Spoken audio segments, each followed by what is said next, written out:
My name is Natalie Gilbert. I am the music director at the American Dance Festival. This is my 30th summer, 3-0. Yes, I came here when I was 2. No. I actually came here when I was 30. At that time, actually, there was no music director. But I have been here for 30 summers. You have to be very flexible. You have to be very humble in a way, because there's a lot of learning that goes on here at the festival for us musicians. And I really want to stress that as well, because sometimes people come from the outside and they look at a class and they go, oh, I could do that. I could play for a class. And in fact, it would be fun, and you probably could do it for a class. But there are many, many subtle issues about variety of timbre and sound, and relating to and really collaborating with the teacher to create the sound environment that that particular teacher wants. And it's sometimes very subtle, and someone watching may not pick up on it.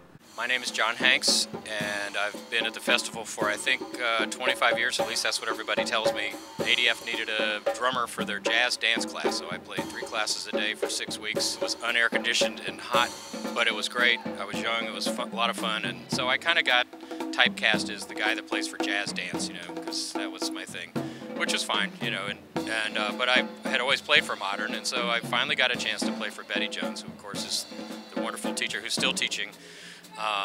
Quite a master, and it was kind of funny because I've always kind of been into my electronic side, you know, and using these pads and synthesizers and this kind of thing, and so I brought this into Betty's class, which was very odd because she had pretty much always used a pianist, and so there I was, like, pretty nervous, you know, not sure what was going to happen, and at the time I had these little cards I had to plug into the synthesizer to get the sounds.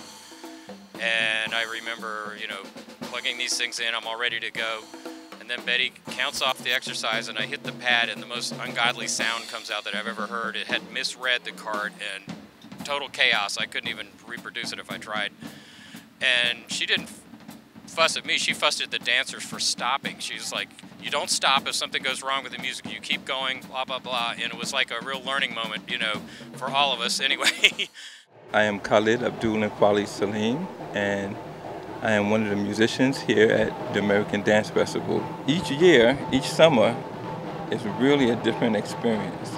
And like I said, one of the main reasons why I love coming back, because there's a collaboration with the dance teachers and the musicians, and we try to understand each other. Sometimes dancers have different counts than the musician.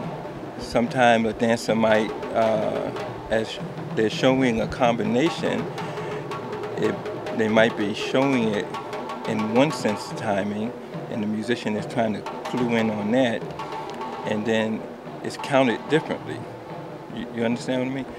So I like that because we're trying to come together, join together, and be a unit. Because I always think of dance, especially with African music, since I've been doing that quite a bit as well, as a functional marriage, not a dysfunctional marriage. So there's a communication between the dancer and the musician.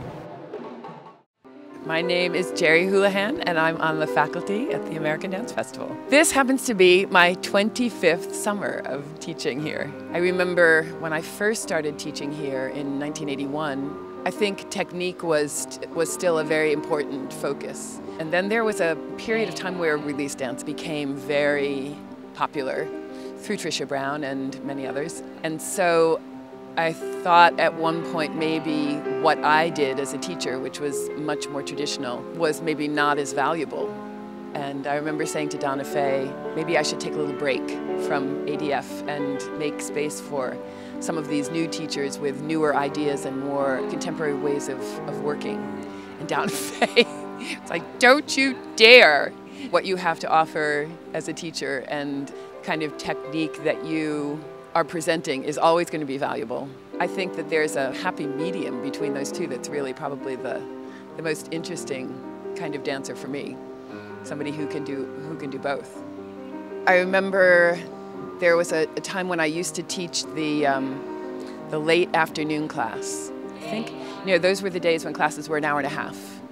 And so I think it was 4 to 5:30, something in that vicinity. And every once in a while, if there